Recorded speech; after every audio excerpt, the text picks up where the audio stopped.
Hi, I'm Dr. Tiffany Beard. I was born in Houston, Texas, and I was raised in California, sunny San Diego, from the age of 2 until probably 2010 when I moved back to Houston, Texas. I have a doctorate degree in psychology with specialization in forensic psychology. I have a master's in forensic psychology. I have a bachelor's degree in applied behavior science, and my first degree, which is an AA degree from City College in alcohol and other drug studies program. That's the side of me now. There was a previous side of me when a young girl went through a lot of trauma as a young child and ended up getting mixed up with the wrong crowd, the wrong people, made a lot of bad decisions and choices, and ended up in prison on 5 different occasions. The last time I was in prison, I decided that it had to be a change, that God didn't put me on this earth just to go in and out of prison.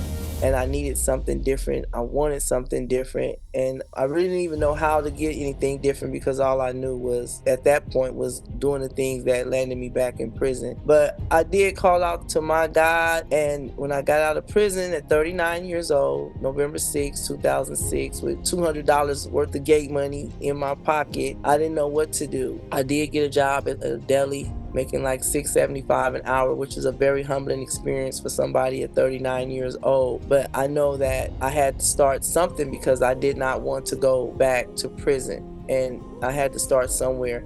I was uneducated. I was always told I was gonna be dumb and stupid and never amount to anything. I still decided to enroll in City College under the AODS program. And during this one semester, things got really bad. Money was tight. I was tempted to go back and do the things that I wanted to do. I didn't go to school for a couple of weeks. I asked one of my classmates to ask the teachers, please don't drop me because I need to finish school. I probably need the financial aid to help with living expenses and whatnot. And if I got dropped, then none of that would happen. I showed up a couple of weeks later. The one teacher told me she had dropped me. She was sorry. And I was gonna leave and something said, just go to the other teacher. And I went to the other teacher and there he was, Mr. Testafarian. And I asked him, did he drop me? And he told me he did not, that he felt like something was wrong after my friend came and talked to him a couple of weeks ago. But for me to be able to make up the work and pass the final, and I should be good if I didn't miss any more classes. And I did that. I made up the work, I passed the test, was able to go on to my next set of classes. And that was the last time that I seen Mr. Testafarian, except when I finally graduated. A year or so later, I graduated from City College and I seen him at graduation. But unbeknownst to Mr. Testafarian, he didn't know all the things that was really going on with me, but he gave me a life jacket that day, a life vest. I held dearly to that because I needed some hope, and he gave me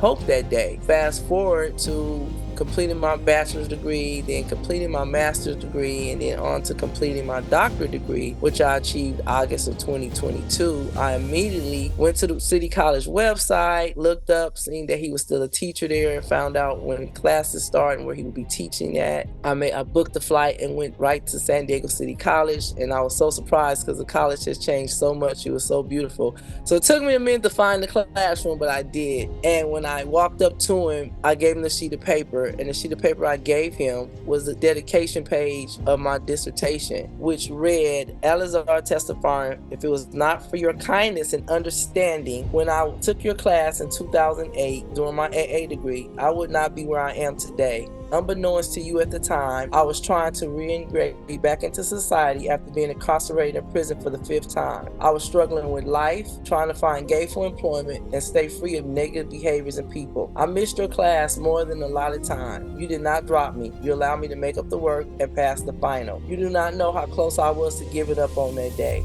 Had you dropped me, I would have lost the financial aid as well as hope, and probably, no, more than likely ended up back in prison. You threw me a life vest that day. I just want to say thank you from the bottom of my heart. Because of you, I have completed a PhD in psychology and now can be called Dr. Beard. I handed that to him. His eyes watered up and he's like, are you serious? And then I gave him a journal that I had engraved on it that said, thank you, Dr. Testafarian, because I'm Dr. Beard today. And he asked me, could he give me a hug? And I said yes, and he did. And he was just like, I'm just overwhelmed. I just like to hear good things like this. And he said, I always believe in doing the best that I can for people and helping them. He said, because you never know what people are going through and what can happen. I said, well, thank you, because I'm a testament of that. Because of your kindness, if you wouldn't have you would have dropped me that day, I would not be here. So I'm forever grateful for him. All the teachers that I had at City College, they were wonderful. They taught me so much. I still refer back to some of them teachers from way back then. So yeah, I had a great experience at City College, and I'll always be grateful to Mr. Testafarian for that.